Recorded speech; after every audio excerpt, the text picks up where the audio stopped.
Have you been a hairstylist and you're thinking, like, I've been inside of a suite, or I've been working on commission, and I just want to pivot my life for a brief second. I sat down today inside of my salon just to have a small, sweet chit chat with you guys on how to choose the perfect hair salon location for you. These are some insider secrets that I'm going to give to you guys. So I hope you guys appreciate this one. Don't forget to go as usual, like, comment, subscribe, and share. Shoot up in the comment section for your girl. Hope you guys win. Like how I'm winning, I want everyone who follows me to win as well. So some of the things to remember, I'm going to go over as well. But one, your location, space layout and design, cost and budget, leasing terms and conditions, your landlord. Need I say more? So I'm just going to go over quickly your location. Some things to remember when you're looking for the correct location. It's very important when you're choosing a location that there is some factors that goes into play. Foot traffic. Make sure that there's a lot of movement in the area. Nobody wants to be in an area that is desolated. Parking availability, that there is parking for if you have 4 or 5 persons coming to get their hair done or their nails or their pedicure at any given time. The proximity to other businesses, very important, that there are other businesses like beauty salons, supply store, boutiques around you, restaurants. Some of the things to pay thought to when you are looking for the perfect place to open your salon. Lighting for inside, because I'm a content creator. I've been a content creator for a long period of time, so I do a lot of taping. So the lighting, I made a big fuss ado about my lighting inside of here. The guy who came in to fix it, I was like, I don't want this, I don't want this, and this is what I want, and I stayed true to that. And last but not least, safety. It is important that if you have a place, or when you have a place, let's talk it into existence, when you have a place that you are, the clients that come, safety, that they are safe when they come through that door. Is there an alarm on your door? Is there cameras around you so that they don't have to feel an uncomfortable type of a feeling when they come into your space? I know there is a lot of people that have people at their homes and stuff like that, but because of how the earth is changing and pivoting, a lot more people want to come to a safe, nice, clean, professional atmosphere, nice, clean smelling space where they can feel comfortable. I'm going to go on to 2, space layout and design. Always remember to consider the flow of the clients and the staff, as well as the people who will be patronizing the business. It's important to have a flow. It's important that you have enough space between each of your stylists based on the type of business that you're doing as well. Enough space, client to client, worker to worker. So you have to pay some of these things thought. Also be aware of your bathroom and the plumbing for your shampoo station. In most cases, opening a hair salon requires you to have a shampoo sink with running hot and cold water. So plumbing is expected.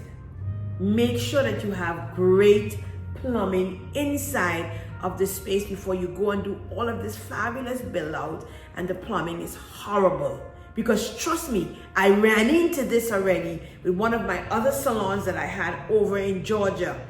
After the fact, I paid thought to the plumbing, and the guy was telling me, well, the water is on the ceiling, the way they have the bulb, and the way they have this to bring the water down, and then we have to dig to bring the pipes up. We're gonna charge you about $40,000+. And I was like, but guys, I had already gotten the place. So I had to take that L, and I did. So if I can sit here today to tell you anything, plumbing is key. Cost and your budget. So for the budget, remember it's important to have that budget to know what particularly you're going to be paying for that entire month. Do not go over your budget. You got to be careful to have the monies allocated for what you're going to be purchasing, for the electricity to start, for being able to pay the rent, and maybe an extra month or 2 or 3 And you must have a well thought out business plan so that you don't run into a lot of problems, because I'm telling you, you don't want to. Listen, having a really good business plan where it encompasses your budget, your safety, all these pointers, it is important to have it here, right here.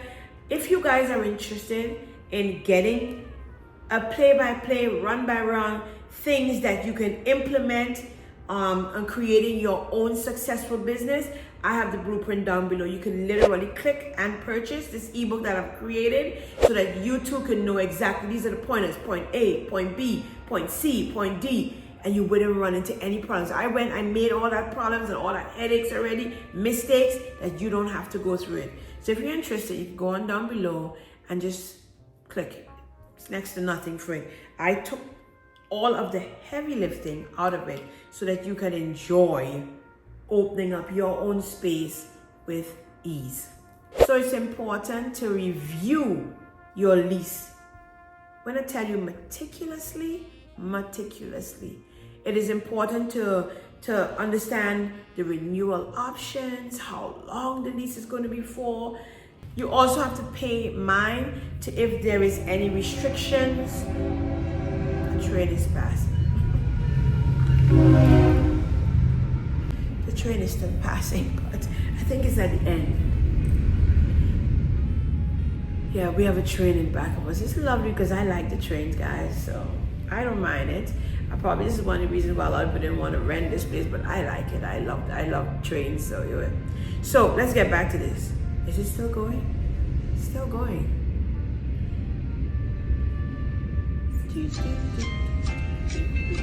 It's still going. I think you guys can hear me, right?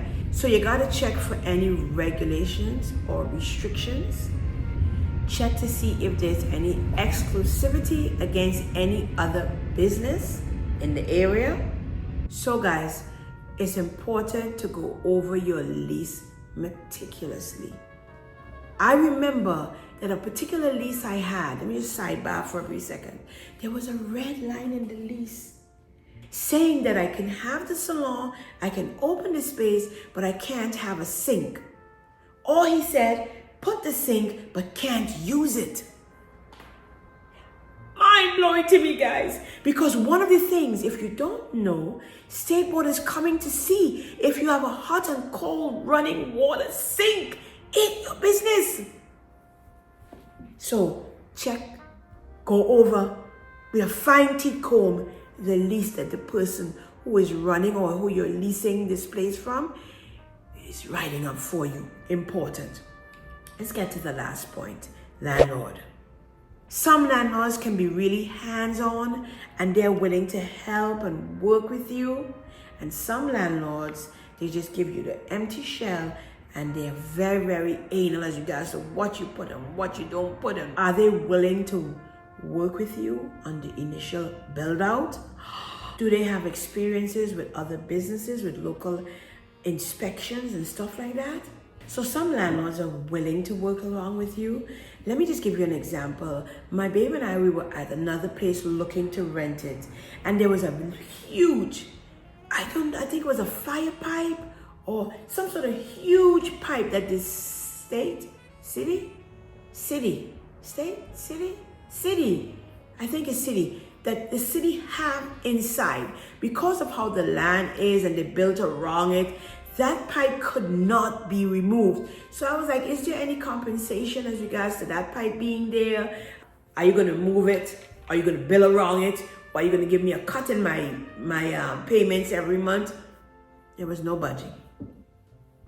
The man particularly told me if you want the place is as it is. And you get the pipe inside it. And the next thing that was so weird about that, you couldn't build anything too close to it. So it almost took up a huge part of your back of the salon.